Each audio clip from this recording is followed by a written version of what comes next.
Hello. എന്താണ് വികസനം? വികസനം എന്ന് പറയുമ്പോൾ നമ്മുടെ എല്ലാവരുടെയും മനസ്സിൽ വരുന്ന ഒരു ഇമേജ് എന്ന് പറയുന്നത് വളരെ പോഷ് ആയിട്ടുള്ള ഒരു സിറ്റിംഗ് അല്ലെങ്കിൽ വളരെ കോംപ്ലക്സ് ആയിട്ടുള്ള റോഡ് സ്ട്രക്ചർ, ഹൈടെക് ഒരു ബിൽഡിംഗ്, ഇതൊക്കെയാണ് നമ്മുടെ മനസ്സിൽ വരുന്ന ഇമേജ്. പക്ഷേ ഈ വികസനം, അതായത് ഇതുപോലെയുള്ള വികസനം ആരെയാണ് ഹെൽപ്പ് ചെയ്യുന്നത്? അത് ഹെൽപ്പ് ചെയ്യുന്നത് അത് ഓൺ ചെയ്യുന്ന വളരെ ചെറിയ കമ്മ്യൂണിറ്റീന്റെ പ്രോഫിറ്റ് ഇംപ്രൂവ് ചെയ്യാൻ ഹെൽപ്പ് ചെയ്യുന്നുണ്ട്. പിന്നെ അത് കൂടാതെ അതിനേക്കാളും കുറച്ചുകൂടി വലുതായ ഒരു കമ്മ്യൂണിറ്റിയിൽ ഇതിന്റെയൊക്കെ സർവീസസ് എടുക്കാനും പറ്റുന്നുണ്ട്.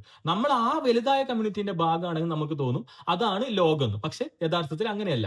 ചിലവർ പറയും അങ്ങനെ ചിലവർ വികസിക്കുമ്പോൾ താഴെത്തട്ടിലുള്ളവരും വികസിക്കുന്നുണ്ട് എന്ന് പറയും. അതിനെ അവർ പേരിട്ട് വിളിക്കുന്നതാണ് ട്രിക്കിൾ ഡൗൺ എക്കണോമി എന്നൊക്കെ. പക്ഷെ കഴിഞ്ഞ കുറച്ച് കാലങ്ങളായി ഇവരുടെ തന്നെ ചീഫ് പൊസിഷനിൽ ഇരിക്കുന്നവർ പഠിച്ചിട്ട് പറയുന്നത് ഈ ട്രിക്കിൾ ഡൗൺ എക്കണോമി എന്ന് വർക്ക് ആവുന്നില്ല. അതായത് വെൽത്തി ആയിട്ടുള്ളവർ തന്നെ വെൽത്തി ആയിക്കൊണ്ടിരിക്കുന്നതുകൊണ്ട് ഗ്രോത്ത് ഒന്നും ഉണ്ടാവുന്നില്ല. നേരെ മറിച്ച് നേരെ ഓപ്പോസിറ്റ് ആണ്. അതായത് താഴെത്തട്ടിലുള്ളവർ വികസിക്കുമ്പോഴാണ് മൊത്തത്തിൽ ഗ്രോത്ത് ഉണ്ടാവും. ഈ ഗ്രോത്ത് എന്നൊക്കെ പറയുന്നത് ഇവരുടെ ടേംസിലുള്ള ഗ്രോത്ത് ആണ് കേട്ടോ. അപ്പൊ ഇതിന്റെ ഓൾട്ടർനേറ്റീവ് എന്താ? നമുക്കിപ്പോ പലപ്പോഴും പലതും മെഗാ സ്ട്രക്ചേഴ്സ് ആവണമെങ്കിൽ ഇതുപോലത്തെ കമ്മ്യൂണിറ്റിക്ക് സർവേ ചെയ്യുന്ന അല്ലെങ്കിൽ അതുപോലത്തെ ഓണേഴ്സിന് പ്രോഫിറ്റ് ഉണ്ടാക്കാൻ പറ്റുന്നത് മാത്രമേ നമ്മൾ മെഗാ പ്രൊജക്ട്സ് ഒക്കെ കാണുന്നുള്ളൂ. നേരെ മറിച്ച് ഇതല്ലാതെ, അതായത് ഈ റിട്ടേൺ ഓഫ് ഇൻവെസ്റ്റ്മെന്റ് ഉള്ളതല്ലാതെ ഹ്യൂമൻ സെൻട്രിക് ആയിട്ട് ചിന്തിക്കുന്ന പ്രൊജക്ടുകൾ നമ്മൾ ശ്രദ്ധിക്കുന്നുണ്ടോ?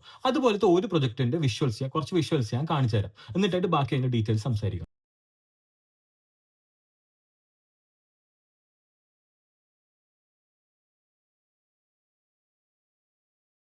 ഇപ്പൊ നിങ്ങൾ കണ്ടതാണ് തിരുവനന്തപുരം ജില്ലയിലെ അമ്പൂരി പഞ്ചായത്തിലെ കുമ്പിച്ചാൽ കടവ് ബ്രിഡ്ജ് അല്ലെങ്കിൽ അമ്പൂരി ബ്രിഡ്ജ്. ഈ പാലത്തിന്റെ പ്രത്യേകത എന്താണ്? അത് ഇന്ന് നമ്മൾ ഉദ്ഘാടനം ചെയ്തു. പക്ഷെ അതല്ല അതിന്റെ സ്പെഷ്യാലിറ്റി.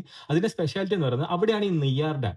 ഈ നെയ്യാർ ഡാമിന്റെ റിസർവോയർ കാരണം അവിടെ ഐസൊലേറ്റ് ചെയ്യപ്പെട്ട് ഏതാണ്ട് 11ഓളം ട്രൈബൽ സെറ്റിൽമെന്റ്സിൽ ജീവിക്കുന്ന ഏതാണ്ട് 1500ഓളം കുടുംബങ്ങളുണ്ട്.